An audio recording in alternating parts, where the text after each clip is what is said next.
morning students. Today we can start a new chapter, that is industries. You may be heard about a number of industries like iron and steel industry, sugar industry, cotton textile industry, watch industries are there. So these industries, they give us processed materials. Why we have to process the materials? Because the materials, that means the raw materials which is coming from the nature, they are need some processing for the utilization. That means this iron ore in natural condition, it is not suited for use. When it is undergoing processing, it will be converted into steel. This steel, it is used for construction purpose, making buildings, transport facilities, even utensils in our house. And other ways, copper. When it is undergoing processing, it can be converted into copper wires that we are using in our electrical appliances. So, another example, cotton textile industry. Raw cotton, it must be processed and it must be made into fibers, and after it undergoing the weaving process, then only we are getting the cotton cloth materials. So all the natural raw materials should be undergo processing that through the industries, then only it must be utilized by the human beings.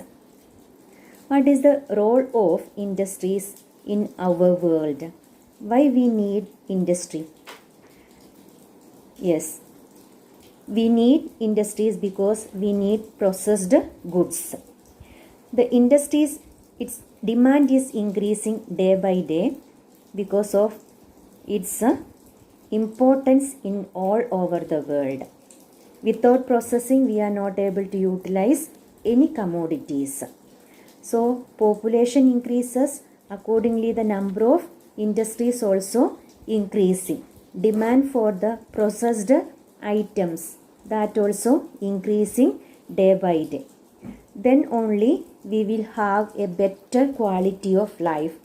How science and technology improves, accordingly our quality of life increasing, that is supported by the industries.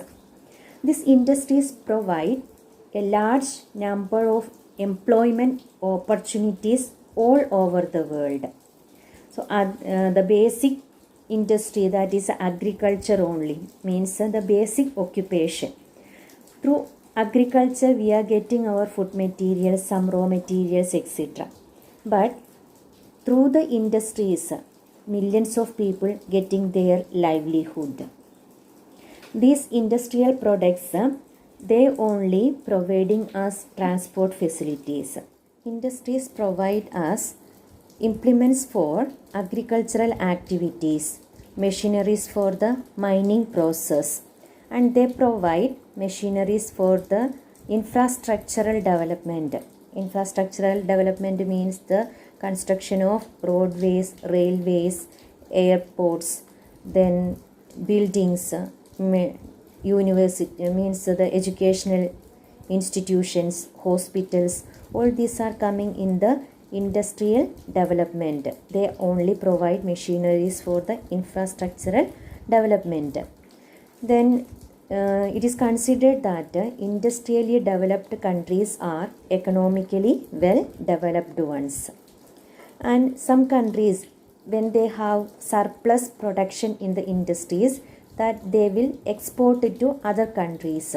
That will provide them foreign money. That means through foreign exchange, they are getting another income. Because of that, those countries can be developed. The people in such countries, they have a high standard of living. Thus, industries are very important in our life. Do you know how many types of industries are there?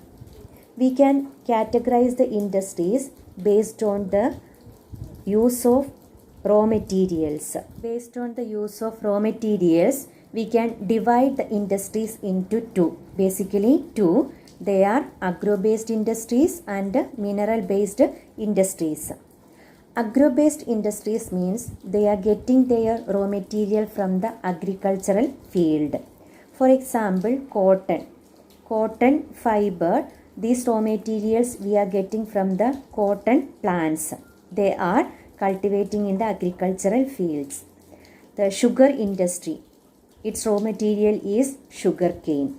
So these industries are coming from the agricultural sector. So they are named as agro-based industries.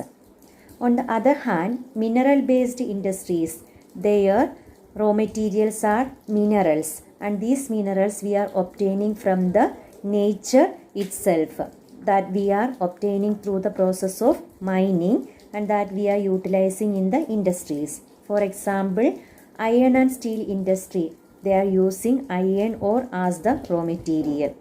Otherwise, aluminium industry, their raw material is bauxite. So the basic division of industries based on the raw material is agro-based industry and mineral-based industries. There is another categorization based on the use of capital. Capital means it is not the capital of any country or state. Here the capital means the money investing for the starting or beginning of one industry. So sometimes some industries need a large amount of money investment. Now we will use the term capital. So capital investment will be high for some industries. For example, iron and steel industry itself. It requires large buildings, that means infrastructure for the handling of the iron ore. Then the other raw materials like coal. Coal is a raw material as well as a source of energy. Then limestone, manganese, etc. So here large amount of raw materials is using. It require large infrastructure and it require large machineries also. In large blast furnace only purification of iron, that process is going on. So it require large infrastructure. That means it require large money for giving or making infrastructure, purchasing raw materials, and then the labors. The number of labors will be very high in such industries. They will be specially skilled labors. That means investment for the industries are high. So they are large scale industries. Then sometimes the investment for beginning one industry, it must be less. That means they require only less investment, and the production of the commodities, that will be also less in number. Because of that, this need a small infrastructure as well as the number of laborers working in the industry also will be less. So such a type of industries are named as small scale industries. So small scale industries, they require only less capital investment. Their infrastructure will be small. They use raw materials which is available in the surrounding areas, and the amount of raw materials handling in the industry will be less, and the power utilizing for the industry, that also will be less when we compare with the large scale industries. The number of laborers working in the industry, that also will be less in number. Now the third type of industry, they are cottage industries. Use a small amount of money for the investment.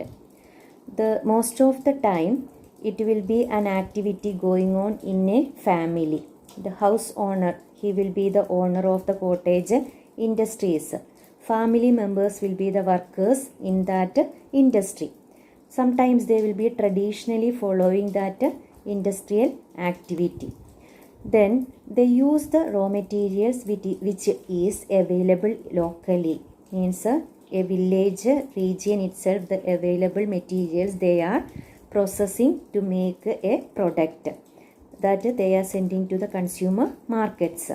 For example, the carving, wood carving, making the handicrafts, carpet making, All these are related with the available raw materials in the surrounding areas. Using bamboos, making the handicrafts, chairs and all.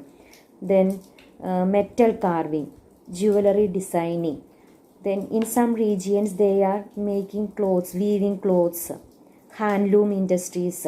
All these are examples of cottage industries. Cottage industries have one importance. They are providing employment for the rural people. Most of the time these employees, for generations they are doing the same work. So because of that, some traditional skills, craftsmanships can be preserved in that rural areas. That is handing over from one generation to another generation.